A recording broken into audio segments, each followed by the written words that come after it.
Durandhar 2 the revenge Tamil வருஷனுடைய review தான் வந்து பார்க்க போகிறோம். வாங்க வீடியோக்குள்ளே போகலாம். துரந்தர் 2 த ரிவெஞ்ச் இந்த படம் வந்து ஆல்ரெடி மார்ச் 19 ஹிந்தி, தமிழ், மலையாளம் நீ எல்லா லாங்குவேஜ்லையும் வந்து ரிலீஸ் ஆகி இருந்துச்சு.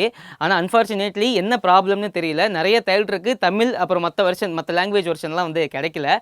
ஹிந்தி மட்டும்தான் ரிலீஸ் பண்ணியிருந்தாங்க. இன்னைக்கு ரம்ஜான் அன்னைக்கு வந்து மற்ற லாங்குவேஜ்லையும் இந்த படத்தை வந்து ரிலீஸ் பண்ணியிருக்காங்க. நிறைய தேட்டரில் ஹிந்தி வெர்ஷன் இல்லாமல் மற்ற லாங்குவேஜ்லையும் இந்த படம் வந்து ஹவுஸ்ஃபுல் ஆயிருக்கு. அந்த அளவுக்கு இந்த படத்துக்கு வந்து ஒரு வரவேற்பு வந்து கிடைச்சிருக்கு. இந்த படத்தை பற்றி பேசுறதுக்கு நிறைய விஷயம் இருக்குது. அதில் மேஜரான ஒரு விஷயத்தை பற்றி பேசணும்னா ரன்வீர் சிங் அவருடைய ஆக்டிங் பற்றி பேசணும். படம் ஆரம்பிக்கிறப்பயே இவரிலிருந்து தான் வந்து படம் ஆரம்பிக்குது. அதாவது இந்த துரந்தர்ங்கிற ஆப்ரேஷனுக்குள்ள மனுஷன் எப்படி வந்தார், அவருடைய பாஸ்ட்ல என்னெல்லாம் நடந்துச்சு, அதில் அவருடைய பர்சனல் லைஃப் எப்படி தான் பாதிக்கப்பட்டுச்சு அப்படின்னு தான் வந்து ஆரம்பிக்கிறாங்க. அவரோட பாஸ்ட் பற்றி நமக்கு பார்ட் 1ல் பெருசாக சொல்லியிருக்க மாட்டாங்க. பார்ட் 2ல் அதிலிருந்து ஆரம்பிக்கிறாங்க. சூப்பராக வந்து இருந்துச்சு. இந்த படம் ஸ்டார்ட் ஆகிறப்பயே ஒரு அப்படியே ஆடியன்ஸ் வந்து உட்காந்து கண்ணிமைக்காமல் பார்க்க வச்சுட்டாங்க அப்படின்னு தான் வந்து சொல்லணும். சூப்பரான ஒரு ஃபைட் சீன் வந்து ஸ்டார்டிங்லேயே வருது. அவங்களுடைய அழகான அந்த ஃபேமிலி எப்படி அவங்க ஊரில் இருக்கிறவங்களாலேயே வந்து சீர்குலைக்கப்பட்டது, அதுக்கு ரன்வீர் சிங் வந்து எப்படி ரிவெஞ்ச் எடுத்தார். ஃபஸ்ட்டே வந்து ஒரு ரிவெஞ்ச் எடுத்திருப்பாரு அவருடைய ஃபேமிலிக்காக.